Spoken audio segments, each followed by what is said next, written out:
Bonjour à toutes et à tous. Bienvenue sur Français tout doux. Bonjour. Aujourd'hui, on explore ensemble un petit défi sympa du français, les homophones. Ah oui, ces mots qui sonnent pareil, mais qui s'écrivent pas du tout de la même façon. Et qui veulent dire des choses différentes, bien sûr. Exactement. L'idée, c'est de rendre ça un peu plus clair, tout en douceur.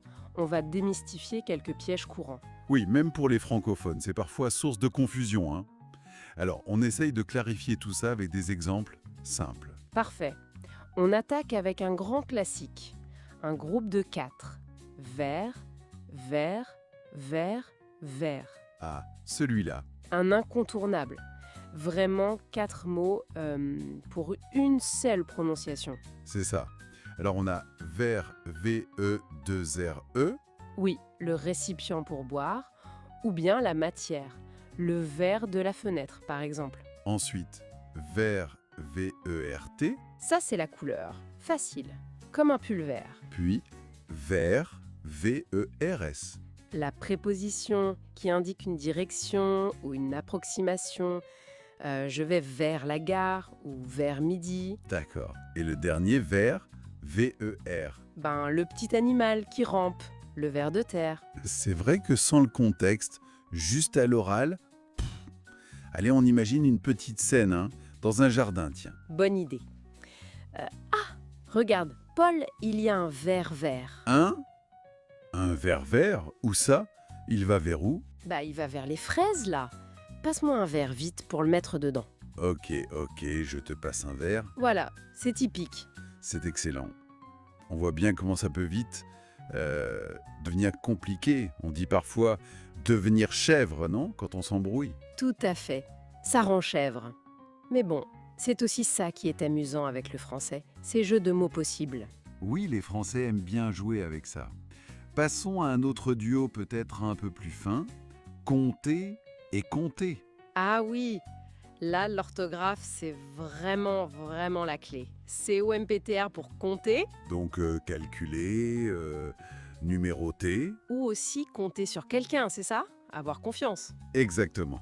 Se fier à quelqu'un. Et puis on a compter, C-O-N-T-R. Ça, c'est raconter.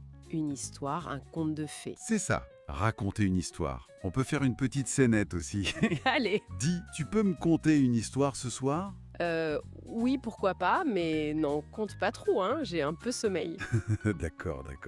Mais je compte sur toi pour qu'elle soit belle, cette histoire. Marché conclu. Et dans un autre contexte, au bureau par exemple. D'histoire située en retard. Voilà.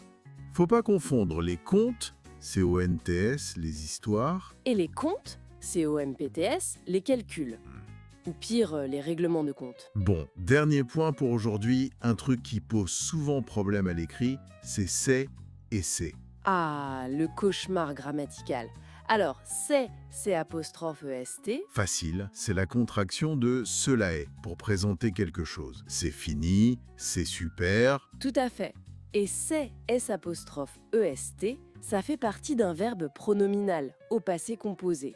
L'action est réfléchie, elle revient sur le sujet. Comme dans il s'est levé tôt ou elle s'est trompée d'adresse. Le C apostrophe, c'est le pronom réfléchi se. Exactement. On essaie une petite mise en situation rapide. Oui, alors. Comment s'est passée ta soirée hier?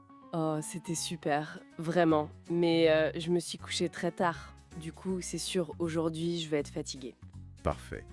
Ça montre bien la différence. Une petite apostrophe, une lettre qui change, et hop, le sens n'est plus le même. Une erreur là-dessus et la phrase peut devenir vraiment bizarre, voire incompréhensible. Bon, alors, si on récapitule, on a vu vert, vert, vert, vert. Compter, compter. Et c'est. Le conseil principal pour s'en sortir? Mais l'attention, je dirais. Écoutez attentivement le contexte et, à l'écrit, bien regarder l'orthographe. Oui, et surtout, faut pas se décourager si on fait des erreurs, c'est normal. Ça arrive à tout le monde, même aux natifs. L'important, c'est de comprendre pourquoi on s'est trompé. Une bonne stratégie, c'est peut-être de s'amuser avec, non? Essayez de faire des phrases un peu folles. Ah oui, excellente idée. Créer ses propres exemples, même absurdes. Le rire, ça aide à mémoriser. La répétition aussi, bien sûr. Et pourquoi pas trouver des petits moyens mnémotechniques personnels. Tout à fait. Faut garder ça en tête. C'est petit à petit, vraiment pas à pas, qu'on devient plus à l'aise avec ces subtilités de la langue. La patience, c'est la clé. Bon merci beaucoup de nous avoir écoutés. Oui, merci pour votre attention. Et si cette exploration vous a plu, si ça vous a aidé, n'hésitez pas à vous abonner à Français tout doux, à laisser un petit cœur, un commentaire. Ou à partager. Ça nous motive beaucoup.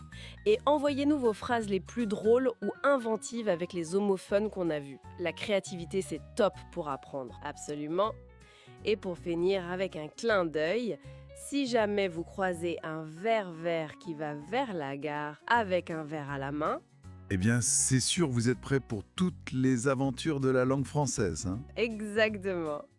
Merci encore et à très bientôt sur Français tout doux. Salut!